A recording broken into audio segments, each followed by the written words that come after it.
With the release of Tears of the Kingdom finally upon us, I wanted to take a moment to look at one of my favorite aspects of Breath of the Wild, a game that has been discussed to death in review articles, forum posts, and countless YouTube videos. But while I've had plenty of my own conversations with others about our experiences running through Hyrule, I've noticed that the thing that I appreciate the most tends to fly under the radar for others. Not to say that I'm some sort of analytical genius or anything, because I'm certainly not, and people have touched on it, but overall it seems to get lost in the shuffle of the many wonderful things Breath of the Wild does very well. That thing, of course, is the way the story tackles the idea of failure. Again, I'm not saying anything revolutionary here, because failure is literally the inciting incident for the game as presented to us, but it's the way the sense of failure can be felt all throughout Hyrule in ways you probably noticed but didn't quite internalize. I'm not going to regurgitate every single piece of evidence that pops up because honestly, there are still plot elements that I haven't quite committed to memory myself. However, I will be mentioning things out of order a bit since it's more my intention to give you a bit of insight into how I saw things upon repeated adventures through the wilds of Hyrule.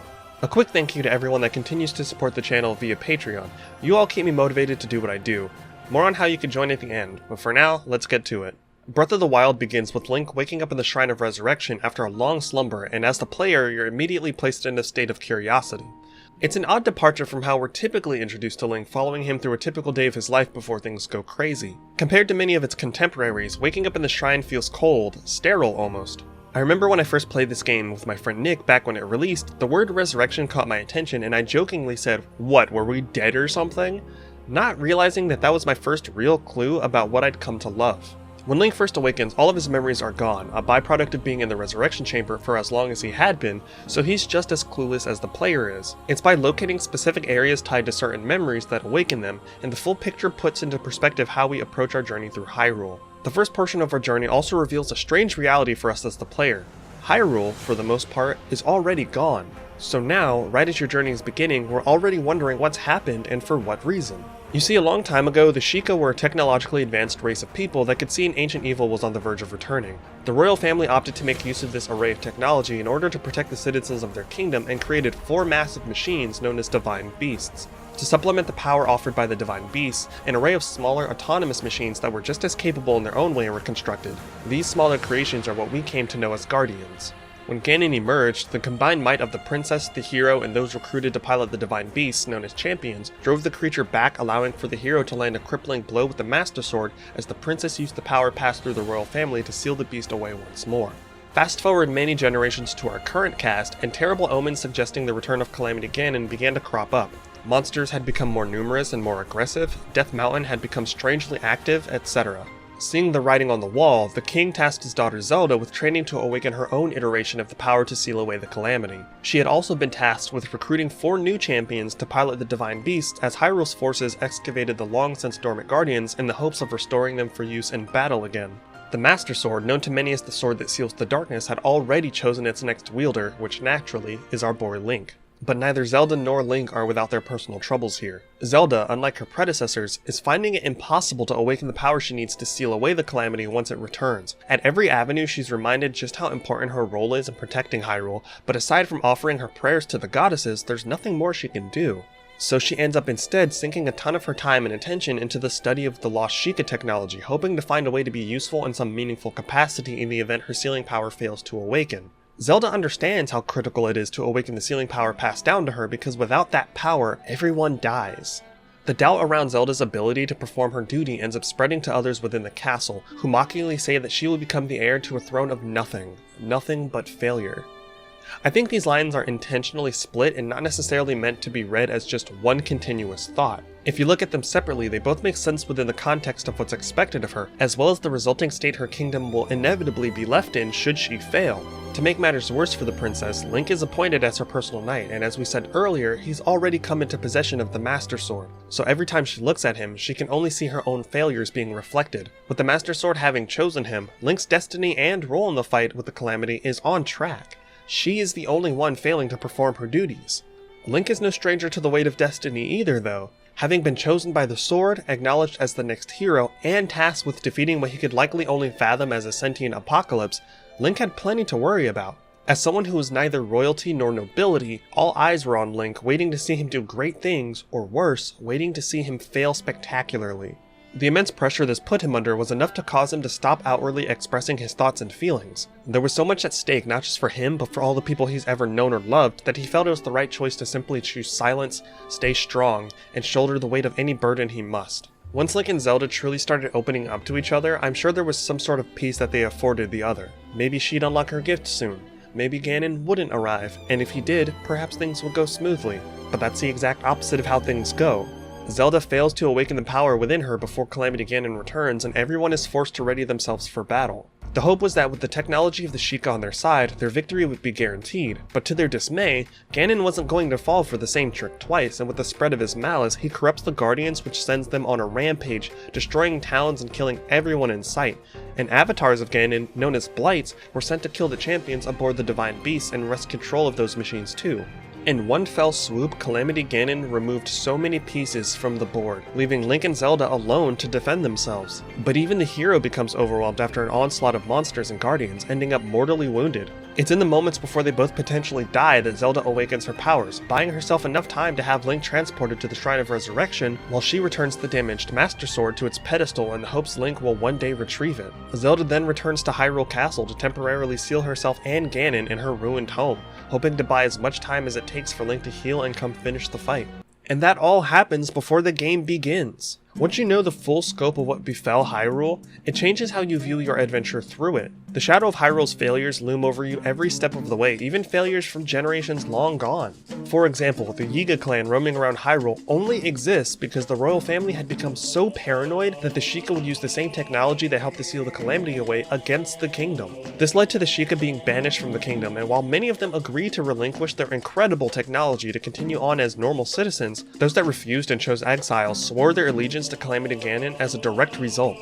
This split in what was otherwise a group of powerful allies is an abject failure caused by nothing more than the paranoid short-sightedness of the royal family. And down the road, as a consequence of that unfortunate choice, Link and Zelda were forced to deal with the Yiga clan both pre- and post-Calamity. Not to mention that had the royal family's fear not stifled the Sheikah clan, it's likely their technology would have continued to thrive and develop in boundless ways as technology often does. This evolution of technology throughout the many generations separating the main story from the prelude could have given Hyrule the means to effectively deprive Calamity Ganon of his means to corrupt the Divine Beasts and Guardians, successfully driving the beast back into the abyss. Ganon was primed for a counterattack because the royal family assumed the Divine Beasts and Guardians would always be enough. That failure to evolve handed their greatest nightmare the keys to the kingdom. The gameplay loop also feeds into the sense of failure while you're roaming about. The world itself feels empty.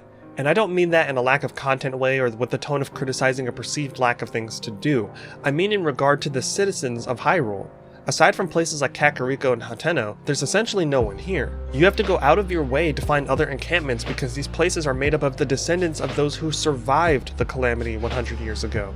Hell, there's an entire quest line where you recruit people to help with the creation of Tarrytown, a brand new community where people can go to feel safe amidst the dangers of the wild. Under normal, happier circumstances, this wouldn't need to exist. The world isn't safe anymore, so it's natural to believe that people are having less children than they would in a peaceful era, but on a darker note, it's also natural to believe people are still dying at a higher rate than they otherwise would be. While you're roaming around on your quest, there is no shortage of ruins to find yourself gazing upon. It reminds you that in his own way, Link is also responsible for the state of this world and the suffering of the people within it. Link was chosen by the sword that seals the darkness to protect Hyrule, and just like the princess, he failed. There's likely a feeling of guilt that blankets Link seeing what the world has become in his absence, but above that, there's a sense of responsibility to set things right.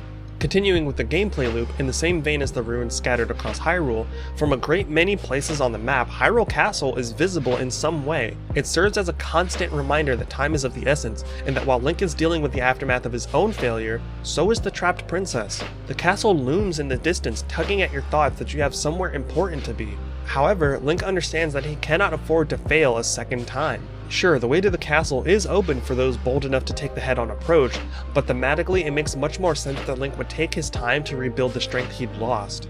Not only did his failure result in the loss of his memories, it also came at the cost of his resilience and stamina. It's imperative that he retrain himself, so we find ourselves collecting spirit orbs to raise his stamina meter and increase the number of his heart containers. Link's 100-year slumber has also dulled his fighting prowess, so before we can liberate the Divine Beast and storm the castle, we as the players have to learn the nuances of combat, which serves as the avenue for which Link shakes the rust off of his skills. Again, all of this preparation, restoring his strength, sharpening his skills, gathering appropriate gear, it's all in the hopes of avoiding failure.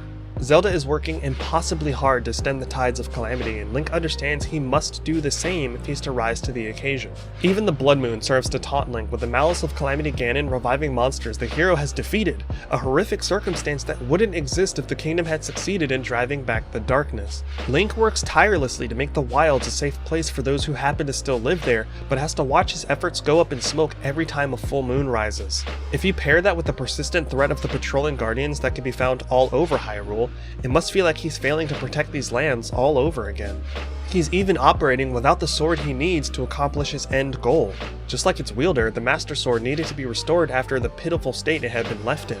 Although the sword is finally ready to be returned to its rightful owner, it will not budge from its pedestal unless Link has the strength necessary to claim it once more. The sword itself has a kind of sentience to it, and even it understands that failing a second time is not an option, so it requires Link to raise himself to the necessary level of power before he will be permitted to carry it into battle.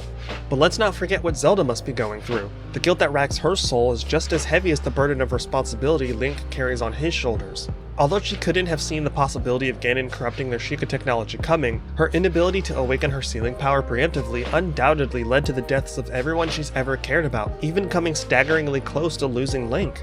I can only imagine the self-loathing that must have come with finally awakening her power, but only after everyone had died. Think about her connection to two of the people she lost for a moment. Her father, as far as we know, was the only true family she had left after the death of her mother, and though he was often stern with her regarding her training, she knew on some level that it was simply because he wanted to see her and their people live peacefully. And then there's Urbosa, who aside from her father was the last living person with any significant ties to Zelda's mother. She was the last person who could potentially tell Zelda something new about her mother while also being an advocate for the princess in all of her struggles and endeavors. And because of her own powerlessness, those connections to her former life, those threads tied to happier times, are gone forever. Zelda became the very thing people around the castle whispered about, an heir to a throne of nothing but failure.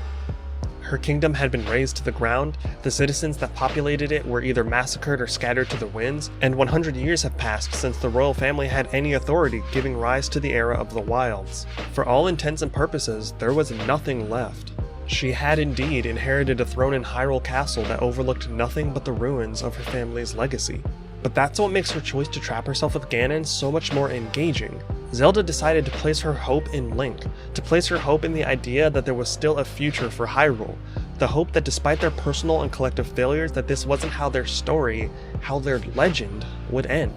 Link carries that hope too, and so does the world itself. Despite the scattered nature of the people, those who remain have found ways to live their lives. They've adapted to what the wilds have thrown at them and look to rebuild or flourish in their own ways. These folks have found ways to keep moving forward after the failure of those tasked with stopping Calamity Ganon, and Link follows in their footsteps.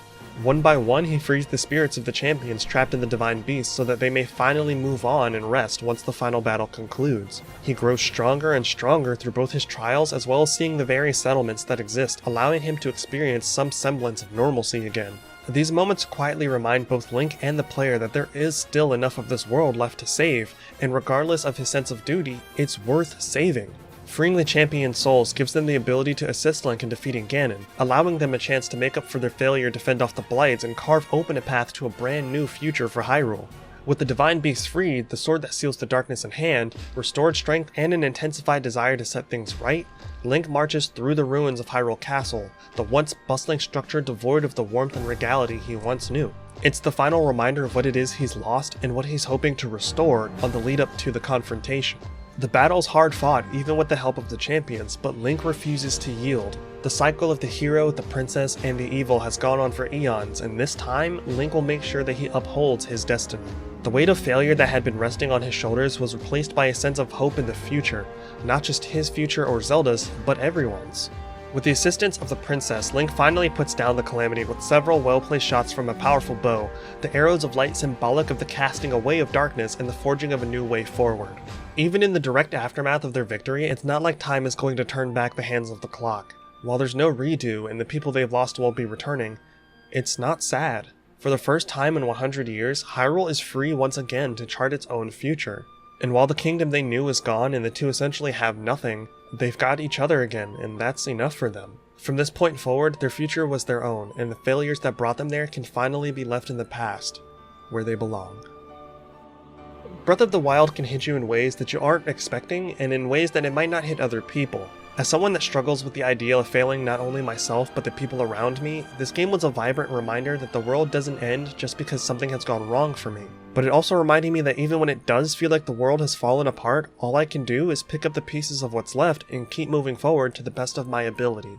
You don't need to be chosen by the Master Sword or have the blood of the goddess to recognize that there's always hope even on the darkest of nights. Whether you failed to follow or achieve your dreams, if it's a relationship that fell apart, if you're not as in tune with the situations around you as you might have thought and missed something important, if you can't always protect the people you care for the most, just know that you have to hold on to hope. And whether you bear those burdens silently like Link or outwardly like Zelda, the strongest thing you can do is put one foot in front of the other and keep moving forward, because at the end of the day, no matter how severe they may have been, you are more than your mistakes and there is still a future waiting for you beyond failure.